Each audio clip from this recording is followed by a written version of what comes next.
বন্ধুরা, ত্রিপুরাতে লকডাউন চলছে। তার মধ্যে দৈনন্দিন জীবনযাত্রাতে আমাদের অসুবিধা হয়, কিন্তু জীবনটা সবচেয়ে বড়। তার জন্য আমাদেরকে এই ছোট ছোট দিকগুলোকে মেনে নিতে হবে। ত্রিপুরা রাজ্যে এই প্রথম এই করোনা পজিটিভ কেস পাওয়া গেছে। সৌভাগ্যের বিষয় হলো ওনার পরিবার এবং ওনার টাচে যারা এসেছিল এদের সবাই নেগেটিভ কেস, তাদের কারোর মধ্যে করোনার সংক্রমণ নেই। যে বোন আমার করোনা আক্রান্ত হয়েছেন, পজিটিভ কেস, উনি জিবি হসপিটালে ভালো আছেন। ওর আগের চাইতে ওনার স্বাস্থ্য আরও ভালো হয়েছে। আমি আশা করি খুব কম সময়ের মধ্যে উনি করোনাকে পরাজিত করে তা থেকে বেরিয়ে আসবেন। ও সমস্ত রাজ্যবাসী আমি আপনাদেরকে বলবো, লকডাউন মেনে চলা, সোশ্যাল ডিস্টেন্সিং মেনে চলা, ওর যেই কাজগুলো বাড়িতে থেকে আমরা করতে পারি সেগুলোকে পুরো দিনে কিভাবে ব্যবস্থিতভাবে রুটিন মাফিক করতে পারি তার এক রূপরেখা তৈরি করা।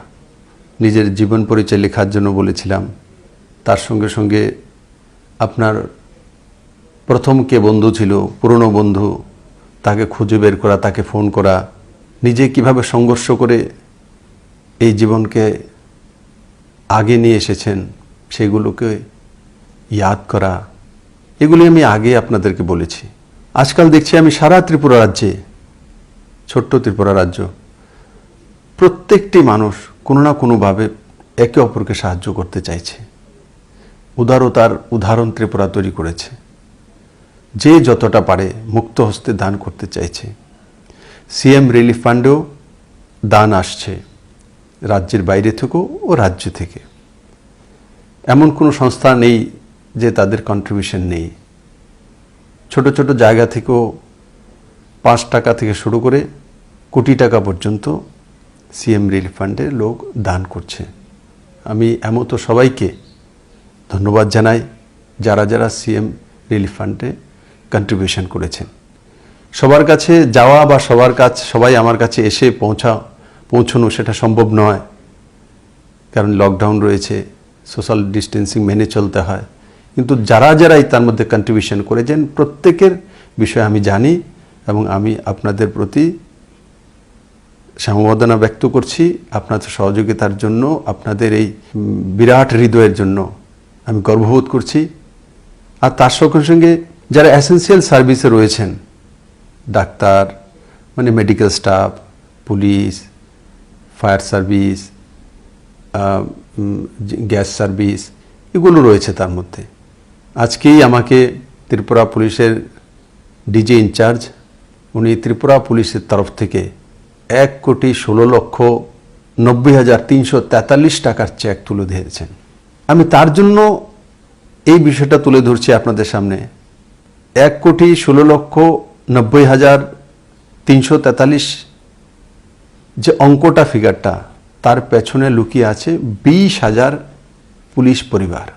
ডিজি থেকে, ডিজি ইনচার্জ থেকে নিয়ে হোমগার্ড পর্যন্ত 20,000 জনের কন্ট্রিবিউশন। এটা বড় দিক।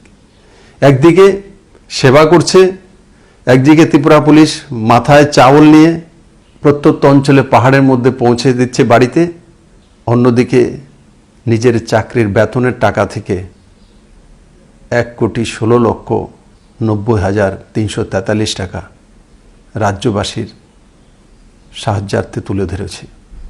আমি তাদের এবং তাদের সমস্ত পরিবারকে অনেক অনেক ধন্যবাদ জানাই। কারণ কি, এই যে পুলিশ একদিকে আপনার সেবায় নিয়োজিত, তারপর পুলিশকে বিভিন্ন জায়গাতে গালি খেতে হয় যে পুলিশ এটা করেছে, পুলিশ ওটা করেছে। কিন্তু আমরা যদি সবাই একবার দেখি যে পুলিশ তো আমার বাড়িতে জলও পৌঁছে দিচ্ছে, পুলিশ তো আমার বাড়িতে চাউলও পৌঁছে দিচ্ছে। যখনই কোনো কিছু হয় প্রথম সবার আগে পুলিশের কথা মনে পড়ে, মুখ্যমন্ত্রীর কথা মনে পড়ে না। সবার আগে থানাতে ফোন করো।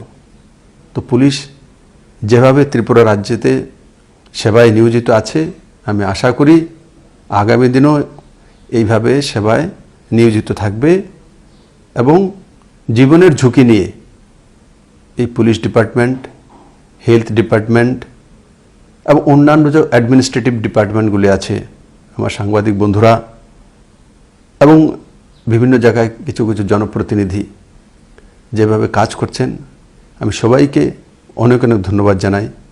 আর তার সঙ্গে সঙ্গে আরেকটা বিষয়, বিভিন্ন জায়গায় দেখা যায় যে ত্রাণ সামগ্রী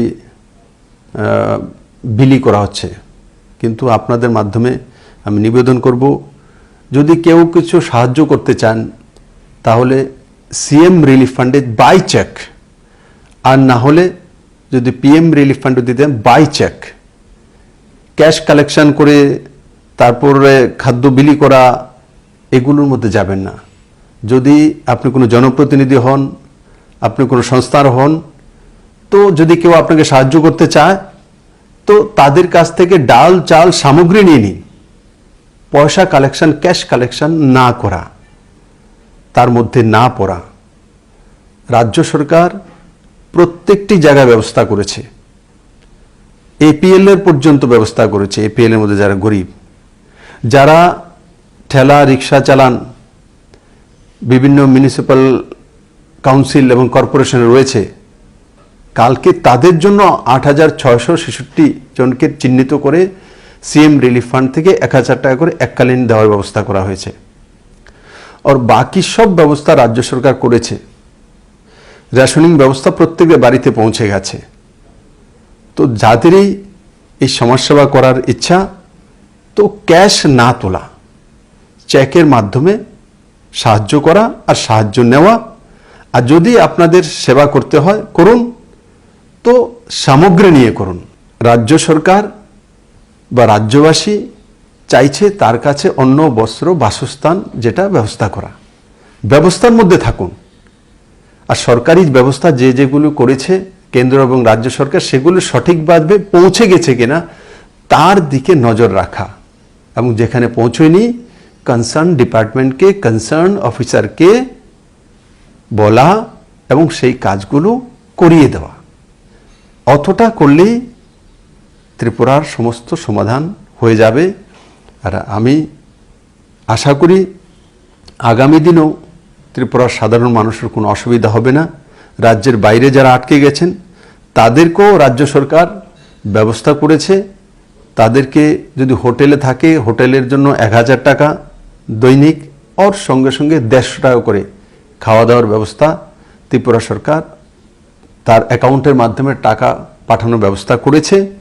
তাছাড়া কেন্দ্র সরকার যে ব্যবস্থাটা করেছে এসডিআরএফ এর মাধ্যমে, যেই রাজ্য সরকারের যেখানে রয়েছে সে রাজ্য সরকার বাইরের যারা রয়েছেন অন্য রাজ্যের, তাদের ব্যবস্থা করা, সেটাও রাজ্য সরকারগুলো করছে।